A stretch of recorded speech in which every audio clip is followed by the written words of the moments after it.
ආයිබෝවන් හැමෝටම. ඉතින් ඔන්න ගොඩක් වැදගත් වටින දෙයක් ගැන කතා කරන්න තමයි අද මම මේ වීඩියෝ එක කරන්නේ. ඉතින් මේ වීඩියෝ එක ඇත්තටම වැදගත් වෙන්නේ අපේ වැඩිහිටියොන්ට, දරුවොන්ට නෙමෙයි. ඒ කියන්නේ පාසල් යන දරුවොන්ට නෙමෙයි. අද මම කතා කරන්නේ වැඩිහිටියොන්ට. අනිවාර්යයෙන්ම වැඩිහිටියෝ මේ වීඩියෝ එක බලන්න. දැන්ටමත් දන්නවා මම මොනවා ගැනද කතා කරන්න යන්නේ කියලා. ඉතින් කතා කරන්න යන්නේ ඇයි මේ ස්පෝකන් ඉංග්ලිෂ් වැඩිහිටි ස්පෝකන් ඉංග්ලිෂ් පන්ති ගොඩක්ම අසාර්ථක. ඒ කියන්නේ සාර්ථක ඒවා තියෙනවා ගොඩක්ම. ඇයි ගොඩක්ම තැන්වල මේක අසාර්ථක අන්නේ ගැන කතා කරන්න තමයි අද මම යන්නේ. ඉතින් මේ වීඩියෝ එක බැලුවාම ඔයගොල්ලෝ ගොඩක් වටින දේවල් ටිකක් ඔලුවට ගන්න පුළුවන් වෙයි.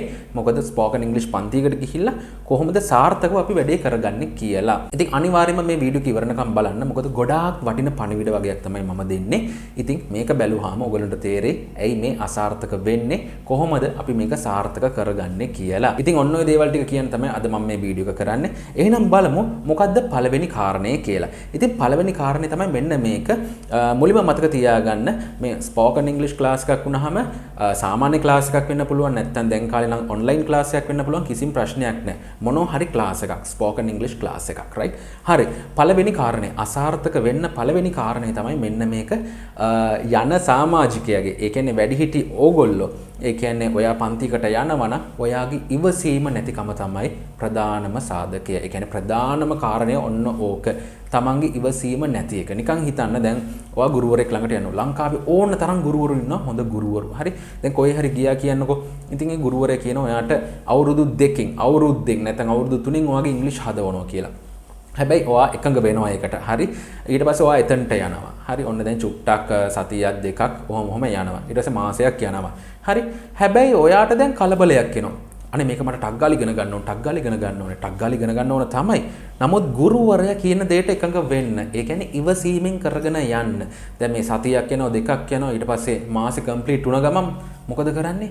නෑ මට දැන් ටක් ගාලා ඉගෙන ගන්න ඕනේ. දැන් ඊට පස්සේ ගුරුවරයෙක්ගෙන් අහනවා අනේ මට ටක් ගාලා කරගන්න ඕනේ. හරි. නමුත් ගුරුවරයා ඔයාට කියලා තියෙනවා කාල සීමාවක්. මෙන්න මේ කාල සීමාව අනිවාර්යෙන් ඔයා සම්පූර්ණ කරන්න ඕනේ මේ ටික ඉගෙන ගන්න.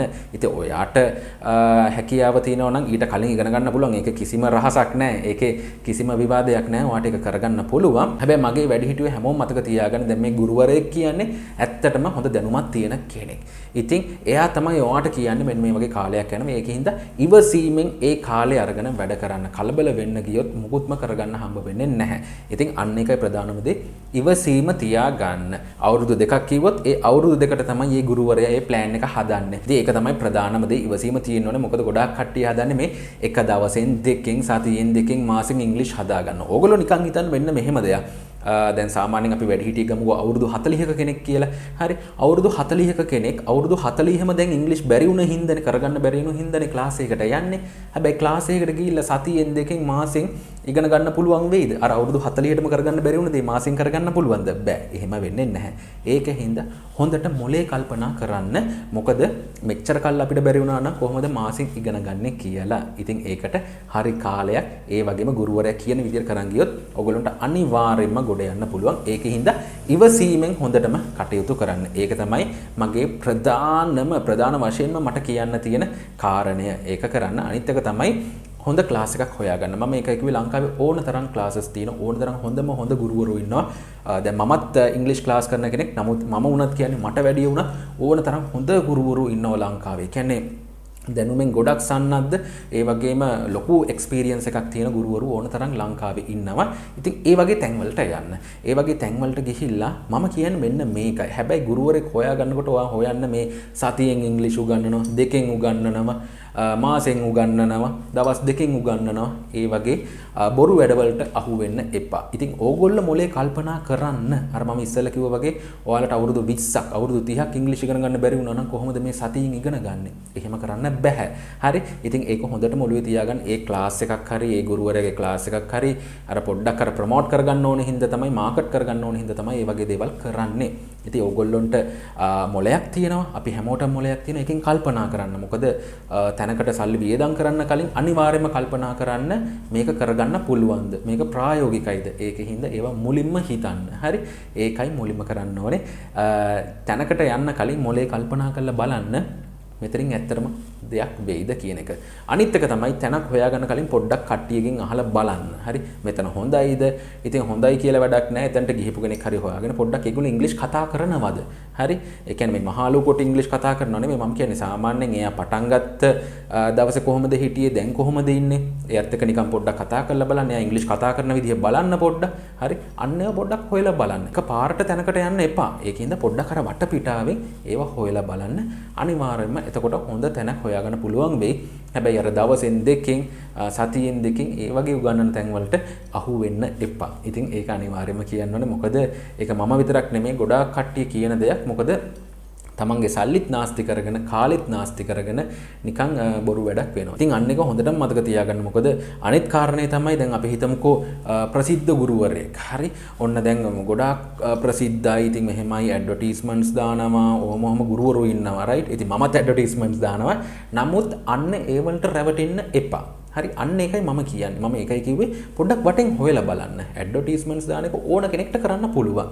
හරි මෙහෙම කරනවා. හරි මම නිකන් උදාහරණයක් ගන්නකො. හරි මම මෙහෙම අවුරුද්දෙන් හදනවා. හැබැයි එහෙම නෙමෙයි. පොඩ්ඩක් ක්ලාස් ආපු කෙනෙක්ගෙන් ඒක හොයලා බලන්න කොහොමද ඇත්තරම මෙතන මොකද්ද වෙන්නේ?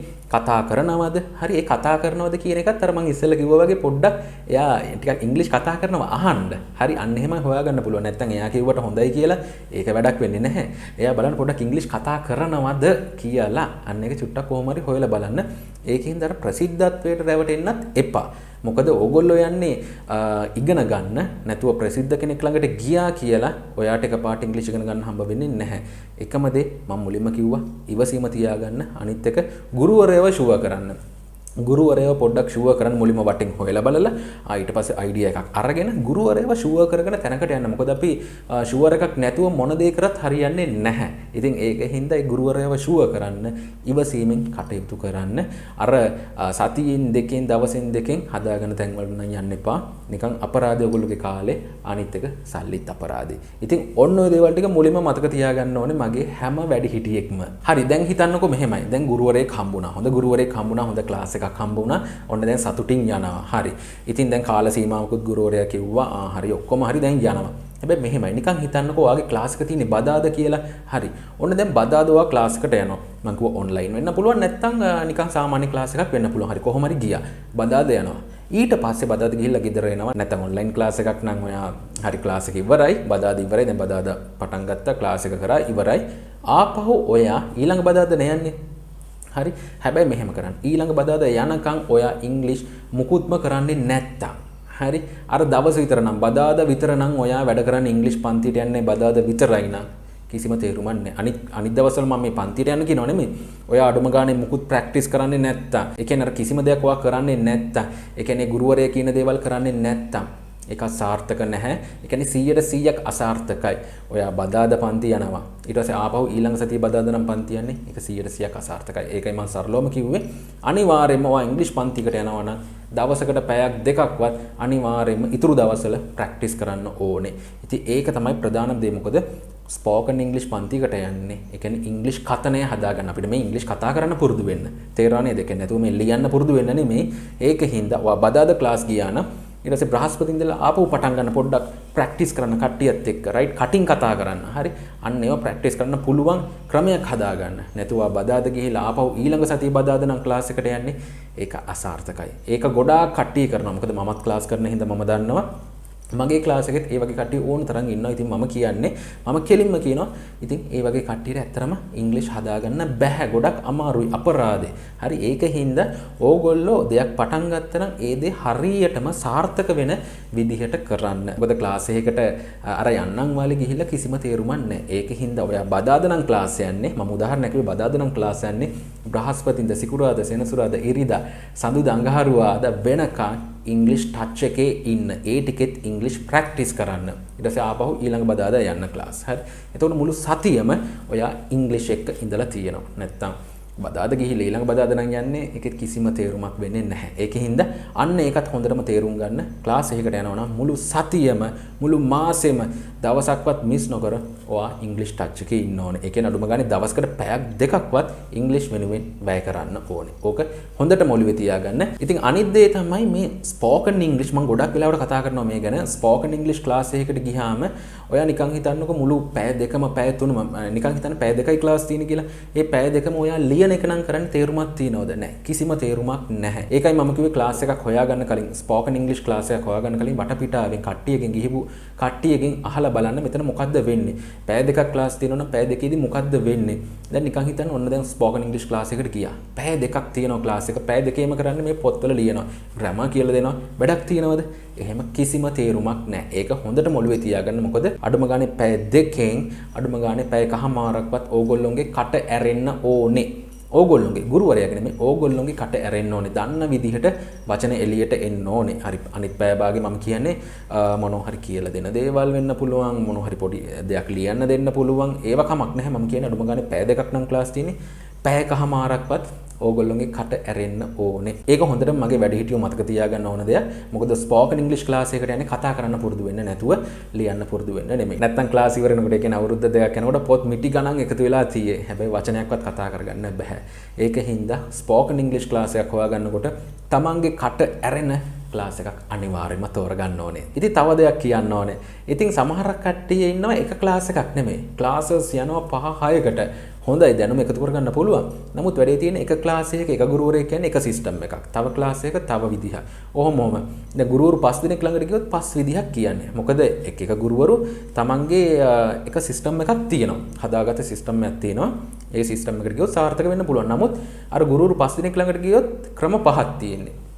එතනින්ම ඔක්කොම ටික නවතිනවා. ඉතින් ඒකින්ද මොකද මට හොඳ එක්ස්පීරියන්ස් එකක් තියෙනවා. මගේ ළඟට ආව එක ළමෙක් එහෙම. ඉතින් මගේ ළඟට ඇවිල්ලා ඒ වගේම ගොඩාක් කට්ටිය ළඟට යනවා. මම කියන්නේ මේකයි එක ගුරුවරෙක් ළඟට යන්න. කාගේ හරි හොඳ එක ගුරුවරෙක් ළඟට යන්න. ඒකයි මම හැමතිස්සෙම කියන්නේ ලංකාවේ ඕන තරම් ගුරුවරු ඉන්නවා. හරි. ඉතින් එක ගුරුවරෙක් ළඟට යන්න. ඒ ගුරුවරයා කියන විදිහට වැඩේ කරගෙන යන්න. නැත්තම් ඔයා මෙයා ළඟටත් එනවා, මෙයා ළඟටත් එනවා, අරේ ළඟටත් එනවා, මල් ළඟටත් එනවා. කිසිම එක තේරුමක් වෙන්නේ නැහැ. එක්කෙනෙක්ව තෝරගන්න. එක්කෙනෙක්ව තෝරගෙන ඒ ගුරුවරයව ෂුවර් කරගෙන ඒ ගුරුවරයා ළඟට විතරක් යන්න. මොකද නැත්තම් ඔයගොල්ලෝ හැම දෙයක්ම මික්ස් කරගෙන අන්තිමට කිසිම ප්‍රතිඵලයක් නැති වෙනවා. ඔන්න ඕකත් හොඳටම ඔළුවේ තියාගන්න ඕනේ. අනිත් දේ තමයි මෙන්න මේක. දැන් ගුරුවරයා කියන අවුරුද්දෙන් හදාගන්න පුළුවන් ඉංග්‍රීසි. ඊට පස්සේ අවුරුදු දෙකෙන් හදවන්න පුළුවන්. නැත්නම් මාස 6න් හදවන්න පුළුවන්. ඔහොම කියනවනේ ගොඩක් කට්ටිය. මමත් කියනවා. රයිට්? ඉතින් එහෙම කිව්වා කියලා දැන් ගුරුවරයා එහෙම කියනවා. මොකද ගුරුවරයාගේ ප්ලෑන් එක තමයි ඒක. නැත්නම් ගුරුවරයා ඉංග්‍රීසි හදාගත්තේ ඒ කාලෙදි වෙන්න පුළුවන්. රයිට්? ඉතින් මම ගැන කතා කරනවා. මම ඉංග්‍රීසි හදාගත්තේ මාස 8න් 9න් වගේ. කියන්නේ අවුරුද්දක් වගේ ඇතුළත. ඒ කියන්නේ ලොකු කැපකිරීමක් කරලා. ඒ කියන්නේ අර දවසකට සාමාන්‍යයෙන් පැය 5ක් විතර ඉංග්‍රීසි එක්ක ඉඳලා අන්න ඒ විදිහට තමයි මම හදාගත්තේ. හරි දැන් මම කියන්නේ අවුරුද්දෙන් කියලානේ. තව ගුරුවරයෙක් කියන්න පුළුවන් අවුරුදු 2කින් කියලා. තව ගුරුවරයෙක් කියන්න පුළුවන් මාස 6න් කියලා. රයිට්? ඒ ගුරුවරයා කියන්නේ. නමුත් ඒක ඔයා ඔළුවේ තියාගන්න. හරි මටත් එහෙනම් ඒ ගුරුවරයා කරගත්තා නම් මට බැරියයි. හරි අන්න ඒ තත්ත්වෙට මුලින්ම ළමයාපත් වෙන්න ඕනේ. හැබැයි ගුරුවරයා අවුරුද්දෙන් ඉගෙන ගන්න පුළුවන් කිව්වා කියලා ඔයා නිකන් හිටියොත් හරියනවද? නැහැ. ඒකින්ද ඔයා ගුරුවරයාට වැඩිය කැපකිරීමක් කරන්න ඕනේ. තේරෙනව නේද? ගුරුවරයා පැය දෙකයි ක්ලාස් එක කරන්න පුළුවන්. ඊට වැඩිය ගුරුවරයාටවත් එක ගත කරන්න බෑ. ඒකෙහිඳ ඔයා දැනගන්න ඕනේ ගුරුවරයාට වැඩිය කැපකිරීමක් කරන්න. ඉතින් ගොඩාක් කට්ටිය කරන්නේ නැති දෙයක් ඔන්න ඕක. අනිවාර්යෙන්ම ඒක කරන්න ඕනේ. ගුරුවරයා කිව්වොත් අවුරුද්දෙන් හදනවා කියලා ඔයා අනිවාර්යෙන් ගුරුවරයාගේ වචනයට වැඩිය ඔයා කැපකිරීම කරන්න ඕනේ. නැත්තම් කවදාවත් සාර්ථක වෙන්න බෑ. මොකද ගුරුවරයා කියන අවුරුද්දෙන් හදනවා කියලා ඔයා බලන් ඉන්න අවුරුද්දෙන් හැදෙයි කියලා නිකන් මුකුත්ම නොකර ඉන්නවා. හරියයිද? එහෙම බෑ. ගුරුවරයා කියන ප්ලෑන් එකට හරියට කට්ට කාලා හරි කැපකිරීමෙන් කරන්න ඕනේ. ඉතින් තව දෙයක් මට කියන්න ඕනේ. මොකද දැන් වැඩිහිටියෝ කියන්නේ ජොබ් එකක් හරි බිස්නස් එකක් හරි කරන කට්ටිය. ඉතින් ඒ රැකියාව. ඉතින් රැකියාවට තමයි ප්‍රධාන තැන දෙන්නේ මූලිකත්වය. ඒ කියන්නේ සල්ලි හොයන දේට තමයි මූලිකත්වය දෙන්නේ. ඉතින් කොච්චර ඉංග්‍රීසි ඕනොත් ඉංග්‍රීසි ඕන වෙන්නේ ඉතින් තමන්ගේ ජොබ් එකෙන් ඉහළට යන්න නැත්නම් බිස්නස් එක තව ටිකක් වැඩි දියුණු කරගන්න ඉංග්‍රීසි තිබ්බහම හොඳයි. ඉතින් අන්න ඒ දේවල් හින්දානේ දැන් මේ ඉංග්‍රීසි ඉගෙන ගන්න ඇත්තටම වැඩිහිටියෝ. ඉතින් මුල් තැන දෙන්නේ ජොබ් එකට නැත්නම් බිස්නස් එකට. කියන්නේ සල්ලි වලට තමයි ඒ කියන්නේ සල්ලි හොයන එකට තමයි මුල් තැන දෙන්නේ. ඉතින් ඉංග්‍රීසි වලට මොන වුණත් දෙවනි තැන. ඒක හැමෝම දන්න දෙයක්. හැබැයි ප්‍රධානම වශයෙන් මෙන්න මේක මතක තියාගන්න ඕනේ.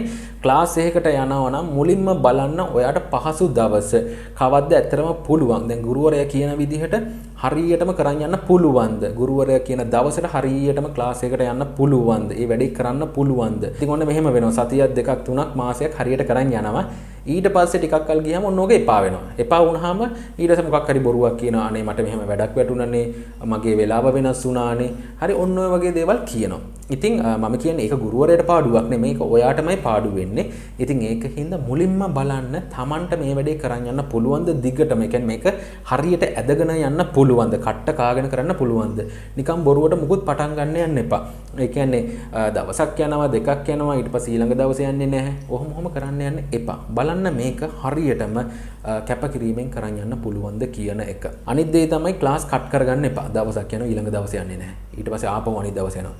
අර සල්ලි ගෙවනවා. දැන් සල්ලි ගෙවලා තියෙන ක්ලාස් එකට. සල්ලි නෙමෙයි උතන වැදගත් වෙන්නේ. තමන්ගේ කැපවීම. රයිට්? තමන් යන ඉංග්‍රීසි ඉගෙන ගන්න. තමන් දවසක් යනවා ඊළඟ දවසේ යන්නේ. ආපහු තව දවස් දෙකක් යනවා ආපහු යන්නේ. එහෙම කරොත් කවදාවත් සාර්ථක වෙන්නේ නැහැ. ඉතින් ඒකින්ද ඔන්න ඔය දේවල් ටික හොඳටම ඔළුවේ තියාගන්න. මොකද විශේෂයෙන්ම මටත් ඕනේ ඒ වගේම ලංකාවේ ඉන්න හැම ගුරුවරයෙක්ටම ඕනේ ලෝකෙ ඉන්න හැම ගුරුවරයෙක්ටම ඕනේ ඔයාගේ ඉංග්‍රීසි ටික වැඩි දියුණු කරවන්න. ඉතින් අන්න එකයි ගුරුවරයාගේ වගකීම කියන්නේ. කියන්නේ ගුරුවර හැම ගුරුවරයෙක්ම කැමති මම ඇතුළුව හැම ගුරුවරයෙක්ම කැමති ඔයා ඉක්මනට ඉංග්‍රීසි හදා ගන්නවා නම්. ඉතින් හැබැයි ඒකේ ප්‍රධානම වගකීම තියෙන්නේ ඔයාගේ ප්‍රධානම කැපකිරීම කරන්න ඕනේ ඔයා. ඒ කියන්නේ මගේ වැඩිහිටියෝ අනිවාර්යෙන් ඒ දේ කරොත් අනිවාර්යෙන් සාර්ථක වෙන්න පුළුවන්. ඉතින් ඔන්න ඔය කාරණා මම ඉස්සෙල්ලා කියපු කාරණා ටික හින්දා තමයි මේ ක්ලාසස් අසාර්ථක වෙන්නේ වැඩිහිටියොන්ට. ඉතින් අන්න එක පොඩ්ඩක් ඔළුවේ තියාගන්න. ඔය මම කියපු දේවල් ඔක්කොම ටික හරියට කරන්න. රයිට්? කිසිම දෙයක් මිස් කරන්න එපා. තමන් කැමති ක්ලාස් එකකට යන්න. ඒ ක්ලාස් එක හොඳයිද කියලා වටපිටාවෙන් හොයලා බලන්න. සාර්ථකයිද කියලා හොයලා බලන්න. මට වැඩේ කරගන්න පුළුවන්ද කියලා හොයලා බලන්න. ඉතින් එහෙම කරගත්තොත් අනිවාර්යයෙන්ම තමන්ට සාර්ථක වෙන්න පුළුවන්. ඔයා ගුරුවරයා වෙන්න හදන්න එපා. මොකද ගුරුවරයා තමයි ඔයාට උගන්වන්නේ. ඉතින් ඒකින්ද මම කියන්නේ ලංකාවේ ඕනම තැනකට ගිහිල්ලා ඉංග්‍රීසි ටික හදාගන්න. ඉතින් මමත් ඒකට සුබ ප්‍රාර්ථනා කරනවා. පොඩ්ඩක්වත් නිකන් ඉන්න එපා. ඒ කියන්නේ මම මේ ඉස්සෙල්ලා කියපු කාරණා ටික හරියටම ඔයගොල්ලෝ හිතට ගන්න. ඒ ටික හිතට අරගෙන අද ඉඳන් අලුතෙන් හිතන්න පටන් ගන්න. මොකද එහෙම හිතුවොත් ඔයාට ඉක්මනට මේ ඉංග්‍රීසි ටික ගොඩ දාගන්න පුළුවන්. හරිම ලේසි. හරි? ඒක විතරක් මතක තියාගන්න. හරිම ලේසි භාෂාවක්. හරි? ඒකෙන්ද මම ආපහු කියනවා හරියට කරන් යන්න පොඩ්ඩක්වත් නිකන් ඉන්න එපා. කට්ට කාලා කරන්න. එහෙම කරොත් අනිවාර්යෙන් මගේ හැම වැඩිහිටියෙක්ටම සාර්ථක වෙන්න පුළුවන්.